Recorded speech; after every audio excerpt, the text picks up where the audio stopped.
Quantum basically particle की size जैसे जैसे हम एटम को तोड़ते गए या फिर लोअर लेवल्स पे जाते गए हम मैटर की स्टेट्स में, एटम पे पहुंचे, इलेक्ट्रॉन्स पे पहुंचे, तो हमें समझ में आया दो चीज़। पहली बात तो कि कोई भी चीज़ की जो पोजीशन है या मोमेंटम है वो बेसिकली फिक्स नहीं है। वो एक इलेक्ट्रॉन, एक न्यूक्लियस के अराउंड एक इलेक्ट्रॉन एक फिक्स पोजीशन पे नहीं रहता, बल्कि किस में रहता है, एक क्लाउड टाइप में रहता है, जिसकी हम प्रोबेबिलिटी बता सकते हैं कि एट ए टाइम ये इलेक्ट्रॉन यहाँ मिलने के चांस कितने हैं या यहाँ मिलने के चांस कितने हैं। लेट्स से इसके यहाँ मिलने के चांस 50% है, यहाँ मिलने के चांस 20% है।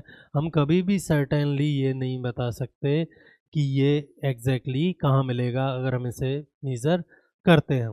सेकेंडली, क्वांटम जो वर्ड आया है वो आया है क्वांटाइजेशन ऑफ एनर्जी से। जब हमने मेटल पे लाइट को साइन किया और इलेक्ट्रॉन्स को तोड़ने की कोशिश की तो हमें पता चला कि एक पर्टिकुलर फ्रिक्वेंसी से ज़्यादा लाइट को जब हम साइन कर रहे हैं तभी उसमें से इलेक्ट्रॉन्स एमिट हो रहे हैं। इसका मतलब जो लाइट है वो ना सिर्फ वेव की तरह काम कर रही है, बल्कि उसमें क्वांटाज ऑफ एनर्जी हैं, पैकेट्स ऑफ एनर्जी हैं।